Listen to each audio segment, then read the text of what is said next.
ಇವತ್ತು ನಾನೊಂದು ಟೇಸ್ಟಿ ಆದಂತಹ ಸ್ಪೈಸಿ ಆದಂತಹ ಈವ್ನಿಂಗ್ ಸ್ನ್ಯಾಕ್ಸ್ ಜೊತೆ ಬಂದಿದ್ದೇನೆ. ಇದು ಆಲೂಗಡ್ಡೆಯಿಂದ ಮಾಡಿರುವಂತಹ ಆಲೂಗಡ್ಡೆ ಸ್ಟಿಕ್ಸ್ ಅಂತ ಹೇಳ್ಬೋದು. ತುಂಬ ರುಚಿಯಾಗಿರುತ್ತದೆ. ಹಲೋ ಫ್ರೆಂಡ್ಸ್, ಅಡುಗೆ ಪ್ಯಾಷನ್ಗೆ ಎಲ್ಲರಿಗೂ ಸ್ವಾಗತ. ಇದನ್ನು ಹೇಗೆ ಮಾಡೋದು ಅಂತ ನೋಡುವ.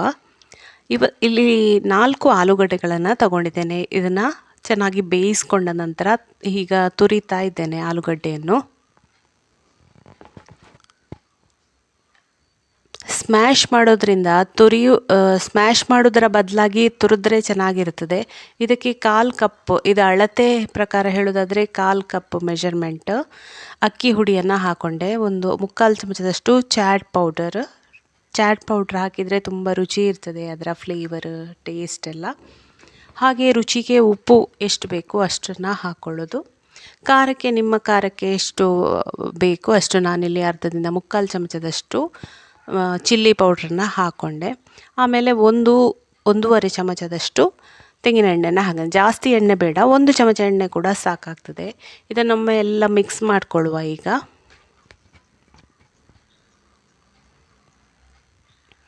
ಇದು ಬಟಾಟೆಯಲ್ಲಿ ನೀರಿನಂಶ ಜಾಸ್ತಿ ಇದೆ, ನಿಮಗೆ ತುಂಬ ಅಂಟಿದಾಗೆ ಆಗುತ್ತಂತ ಇದ್ದರೆ ಸ್ವಲ್ಪ ಮೈದಾನೂ ಸೇರಿಸ್ಕೊಳ್ಬೋದು, ಅಥವಾ ಅಕ್ಕಿ ಹುಡಿಯನ್ನೇ ಸ್ವಲ್ಪ ಜಾಸ್ತಿ ಸೇರಿಸ್ಕೊಳ್ಬೋದು.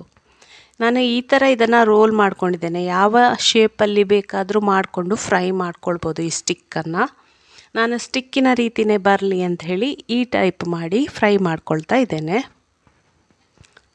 ಇದನ್ನು ಒಂದು ಪ್ಲಾಸ್ಟಿಕ್ ಶೀಟಲ್ಲಿ ಚಪಾತಿ ಹಿಟ್ಟೆಲ್ಲ ಮಾಡಿದ ಥರನೇ ರೋಲ್ ಮಾಡಿಕೊಂಡು ಈ ಥರ ಮಾಡ್ಕೊಳ್ಳೋದು. ತುಂಬ ಈಸಿ ಇದೆ ಮಾಡಲಿಕ್ಕೆ, ತುಂಬ ಸಿಂಪಲ್, ತುಂಬ ಇಂಗ್ರೀಡಿಯೆಂಟ್ಸ್ ಏನೂ ಬೇಡ. ಈಗ ಎಣ್ಣೆ ಬಿಸಿ ಆಗಲಿಕ್ಕೆ ಇಟ್ಟಿದ್ದೇನೆ, ಎಣ್ಣೆ ಕಾದಿದೆ, ಹಾಕ್ಕೊಳ್ತಾ ಇದ್ದೇನೆ. ಇದನ್ನು ಫ್ರೈ ಮಾಡುವಾಗ ಇದು ಮೊದಲಿಗೆ ಎಣ್ಣೆ ತುಂಬ ಕಾದಿರಬೇಕು, ಆಮೇಲೆ ಲೋ ಫ್ಲೇಮಲ್ಲೇ ಇಡಿ.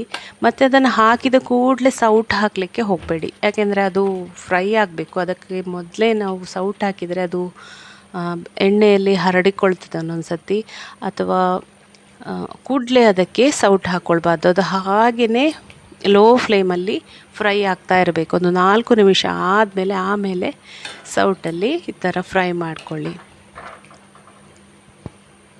ಅದು ಎಣ್ಣೆಯಲ್ಲಿ ಬಿಟ್ಕೊಂಡು ಬಂದರೆ ಕಷ್ಟ, ಅದಕ್ಕೋಸ್ಕರ ಮೊದಲಿಗೆ ಸೌಟ್ ಹಾಕ್ಬಿಡಿ. ನೋಡಿ, ಈ ಥರ ಕೆಂಪಾದಮೇಲೆ ಗೋಲ್ಡನ್ ಬ್ರೌನ್ ಬಂದ ಮೇಲೆ ಆಮೇಲೆ ತೆಗಿರಿ. ಎಷ್ಟು ಗೋಲ್ಡನ್ ಬ್ರೌನ್ ಬಂದಷ್ಟು ಅದು ಕ್ರಿಸ್ಪಿಯಾಗಿ ಚೆನ್ನಾಗಿ ಬರ್ತದೆ. ಅದಕ್ಕೋಸ್ಕರ ಹೀಗೆ ಎಲ್ಲವನ್ನು ಫ್ರೈ ಮಾಡ್ಕೊಳ್ತಾ ಇದ್ದೇನೆ. ಇದು ಈವ್ನಿಂಗ್ ಸ್ನ್ಯಾಕ್ಸಿಗೆ ಮಕ್ಕಳಿಗೆಲ್ಲ ತುಂಬ ಚೆನ್ನಾಗಿರ್ತದೆ, ತುಂಬ ಇಷ್ಟಪಟ್ಟು ತಿನ್ಬೋದು ಮಕ್ಕಳು. ನೋಡಿ, ಈಗ ಸೂಪರಾದ ಟೇಸ್ಟಿಯಾದ ಆಲೂಗಡ್ಡೆ ಸ್ಟಿಕ್ಸ್ ರೆಡಿ ಆಯಿತು. ಇದನ್ನು ಸರ್ವ್ ಮಾಡ್ಕೊಳ್ತಾ ಇದ್ದೇನೆ. ಇದನ್ನು ಟೊಮೆಟೊ ಸಾಸ್ ಜೊತೆ ತಿನ್ನಲಿಕ್ಕೆ ಸೂಪರ್ ಆಗುತ್ತೆ. ಎಷ್ಟು ಚಂದ ಬಂದಿದೆ ನೋಡಿ, ಕ್ರಿಸ್ಪಿಯಾಗಿ ಬಂದಿದೆ. ಒಳಗಡೆ ಆಲೂಗಡ್ಡೆ ಎಲ್ಲ ಅಂದರೆ ಲೋ ಫ್ಲೇಮಲ್ಲೇ ನಾವು ಬೇಯಿಸ್ಕೊಳ್ಬೇಕು. ಒಳಗಡೆ ಆಲೂಗಡ್ಡೆ ಎಲ್ಲ ಚೆನ್ನಾಗಿ ಬೆಂದಿರ್ತದೆ, ಹೊರಗಡೆಯಿಂದ ಕ್ರಿಸ್ಪಿಯಾಗಿರ್ತದೆ. ಸಾಸ್ ಜೊತೆ ಟೇಸ್ಟ್ ಅಂತೂ ಸೂಪರ್ ಆಗಿರ್ತದೆ. ಕೂಡಲೇ ಒಂದು 15 ನಿಮಿಷದಲ್ಲೇ ನಾವು ಮಾಡ್ಕೊಳ್ಬೋದು. ಇನ್ಸ್ಟಂಟ್ ರೆಸಿಪಿ ಅಂತ ಹೇಳ್ಬೋದು. ಫ್ರೆಂಡ್ಸ್, ನಿಮಗೆ ಈ ವಿಡಿಯೋ ಇಷ್ಟ ಆದರೆ ಖಂಡಿತ ಲೈಕ್ ಮಾಡಿ, ಶೇರ್ ಮಾಡಿ. ಹೀಗೆಯೇ ರುಚಿಯಾದ ರೆಸಿಪಿಯೊಂದಿಗೆ ಮತ್ತೆ ಬರ್ತೇನೆ. ಅಲ್ಲಿಯವರೆಗೆ ನಮಸ್ಕಾರ, ಬಾಯ್ ಬಾಯ್.